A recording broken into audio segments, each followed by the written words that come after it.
Selamat berjumpa kembali dengan saya Martin. Pada video berikut ini saya akan menjelaskan mengenai mengapa turbocharged dibutuhkan bagi sebuah mesin diesel. Yang perlu kita ketahui bahwa di dalam teori motor diesel ada satu diagram yang bernama diagram Sankey atau diagram neraca panas. Di dalam diagram ini menggambarkan kerugian-kerugian yang terdapat dalam sebuah mesin diesel. Itu ada kerugian cerobong, kerugian air pendingin, kerugian karena pancaran, kerugian karena gesekan mekanis, kerugian karena radiasi. Dari semua kerugian-kerugian ini, yang paling besar adalah kerugian cerobong, di mana gas buang itu dikeluarkan dan dibuang ke atmosfer melalui cerobong. Itulah sebabnya maka kerugian-kerugian panas ini akan dipergunakan untuk memutar turbocharged bagi sebuah mesin diesel. Nah, turbocharged ini terdiri dari dua sisi, itu sisi blower side dan sisi dari turbine side. Rotor shaft ini menghubungkan di sisi turbine side ada rotor blade, di sisi blower side ada impeller. Nah, ketika ada gas buang yang keluar dari tiap silinder, maka gas buang itu akan memutar rotor blade. Sehingga berputarlah rotor blade dan berputarlah impeller pada sisi blower side. Nah, komponen-komponen yang ada di dalam sisi blower side atau sisi turbine side mempunyai fungsi yang berbeda-beda. Di sisi blower side ada impeller, ada diffuser, ada pompa oli, disk pompa oli, ada saringan. Semua komponen ini punya fungsi berbeda. Impeller berfungsi untuk mengisap udara di sekitar ruang kamar mesin. Kemudian diffuser berfungsi mengalirkan udara itu ke intercooler supaya didinginkan di sana.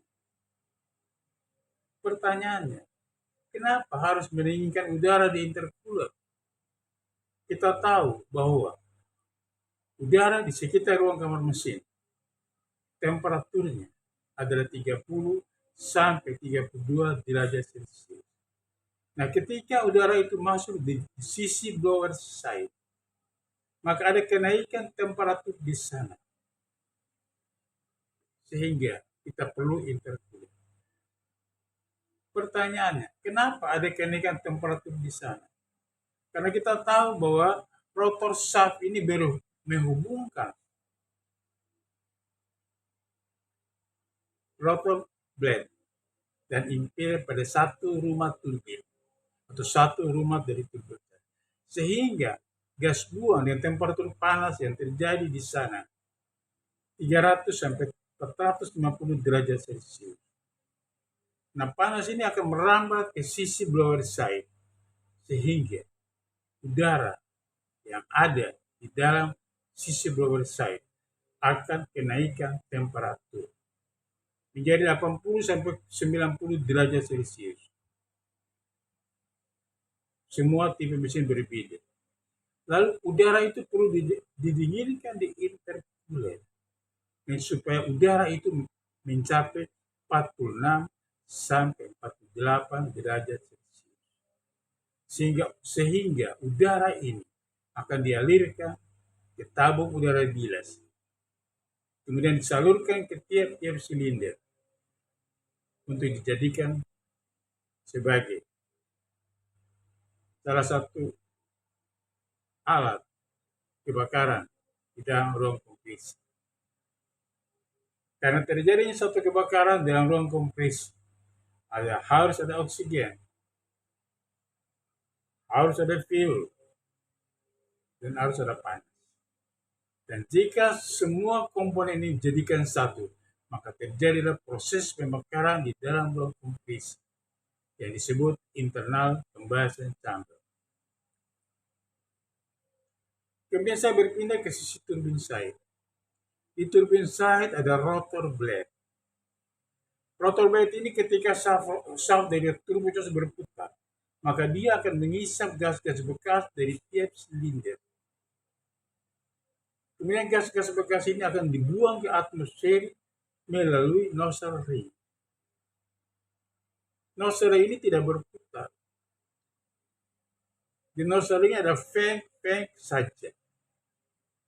Vent ini berfungsi untuk menyalurkan gas-gas bekas pembakaran ini ke atmosfer. Di sana ada bell bearing untuk menahan supaya rotor shaft tidak ada vibrasi di situ, di sisi turbin side. Juga ada bearing di sisi blower side, menahan agar supaya tidak ada vibrasi di situ. Ada pompa oli di situ. Di sisi blower ada pompa oli. Di sisi turbin ada pompa oli juga. Untuk memberikan pelumasan pada shaft dari rotor blade. Melalui labirin, cincin labirin yang terdapat dalam rotor shaft. Inilah garis besar daripada turbocharger yang kita pelajari. Ada problem solving yang terjadi pada turbocharger ialah charging. Charging pada turbocharger disebabkan karena perbedaan tekanan udara masuk dan keluar tidak sama. Sehingga ada udara balik dari sisi turbin side kembali lagi ke sisi blower side. Sementara suplai udara terus dialirkan dari impeller dari sisi blower side. Dan adalah terjadi pertemuan di dalam blower side. Pertemuan di dalam sisi blower side. Maka di situ adalah ledakan pada sisi blower side yang kita sebut adalah charging. Karena perbedaan tekanan masuk dan keluar tidak sama. Kenapa tidak sama? Karena nozzle ring buntu. Sehingga gas bekas yang akan dikeluarkan ke atmosfer terhalang karena vent dari rotor nozzle ring buntu. Sementara di satu sisi impeller dari blower side terus memberikan pasokan udara ke sisi turbocharger. Inilah yang mengakibatkan terjadi charging pada turbocharger. Kenapa terjadi charging pada turbocharger? Terjadi charging pada turbocharger disebabkan karena pertama, pembakaran tidak sempurna. Blocking pada intercooler. Timing injection belum. Tekanan injektor tidak sesuai standar. Daya mesin dari tiap-tiap silinder berbeda. Nah, inilah yang perlu kita samakan. Ini yang perlu kita perhatikan. Supaya tidak terjadi perbedaan-perbedaan.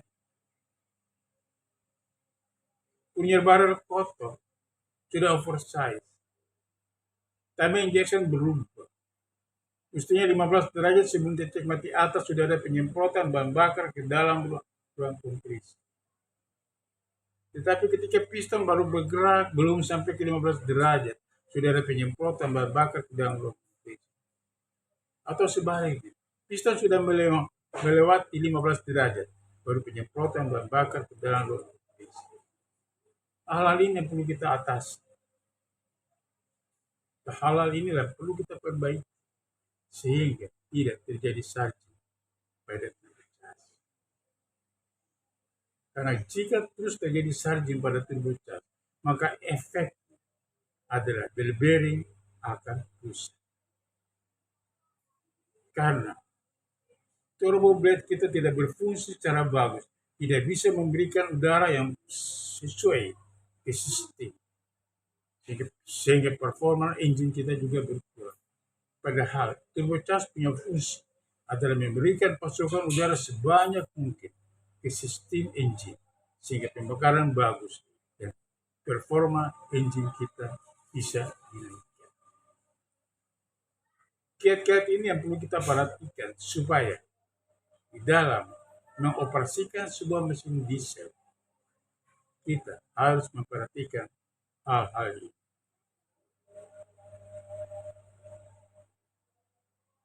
Perawatan-perawatan yang harus kita perhatikan di dalam turbocharge ini.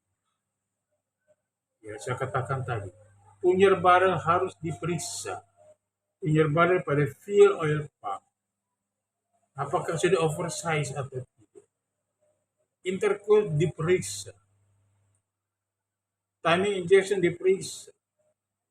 Menyamakan rate bahan bakar supaya tekanan di dalam tips itu sama. Yang berikut, perawatan yang berikut. Ketika kapal berlayar, maka kita harus make injection chemical di sisi turbine side, sehingga karbon-karbon yang menempel di sisi blow turbine side dapat dihancurkan. Juga demikian dengan sisi blower side. Ada impeller di sana, kita semprotkan dengan air, injection dengan air pada sisi intercooler supaya menghindari karbon-karbon yang terjadi di sini. Pertanyaan berikut, mengapa nozzle bisa buntu? Nozzle bisa buntu disebabkan karena pembakaran kita tidak sempurna. Sehingga karbon-karbon itu akan menempel di sisi dari nozzle ring. Sehingga buntu vent-vent di sana. Sehingga ketika rotor blade mengisap gas bekas dan akan dibuang ke atmosfer, terkendala karena gas-gas bekas itu tidak bisa dibuang ke atmosfer. Dan dia akan kembali lagi, tekanan gas akan kembali lagi di sisi blower side. Dan akan bertemu bersama-sama dengan suplai udara dari impeller. Dan akan terjadi ledakan di sisi blower side. Dan itu dikatakan surging turbocharge. Pada waktu kapal tiba di pelabuhan, pada waktu finish with engine, perlu ada flushing. Flushing pada sisi turbine side. Dengan menginjeksi silinder jacket cooling yang temperaturnya 50-60 derajat Celcius. Diinjection dengan alat injeksi yang ada di sisi turbine side. Dan panas air pendingin itu akan menyemprotkan masuk dalam rotor blade dan akan menghilangkan karbon-karbon di sana. Inilah yang harus kita perhatikan. Kita juga harus mengaktifkan heating dari bahan bakar. Kalau pakai MFO, kita juga harus mengaktifkan purifier. Karena semua bahan bakar minyak mempunyai kandungan air. Sehingga pada waktu bahan bakar disemprotkan ke dalam ruang kompresi oleh injektor, maka ada kandungan air yang bersama-sama dengan pekabutan itu. Dan air tentu tidak bisa terbakar. Lalu gas-gas pembakaran itu akan diisap sama sisi turbine side. Dan ketika akan dibuang ke atmosfer, gas-gas pembakaran itu yang tidak normal akan menjadi karbon dan menempel di sisi nozzle ring. Tetapi kalau dia mengandung kadar air, maka kristal-kristal air itu akan menempel di nozzle ring yang akan menjadi batu kristal di sana. Dan ini sulit dibersihkan. Kalau sudah kondisi begini, maka turbo harus diadakan overhaul. Karena sargen terus-menerus sangat mempengaruhi performance daripada turbocharge. Bell bearing bisa rusak, membuat turbo tidak bekerja semaksimal mungkin, kapal akan delay tiba, dan banyak faktor yang lain. Sehingga dalam kondisi-kondisi seperti ini, turbocharge harus di overhaul. untuk membersihkan nozzle ring. Karena nozzle ring tidak bisa dibersihkan tanpa dicabut rotor shaft. Rotor shaft dicabut, baru bisa membersihkan nozzle ring. Itulah teori turbo charge yang kita pelajari pada video ini. Pada video yang berikut, saya akan menjelaskan bagaimana cara memperbaiki atau overhaul turbo charge. Terima kasih atas respon saudara. Sampai ketemu di video berikut. Terima kasih.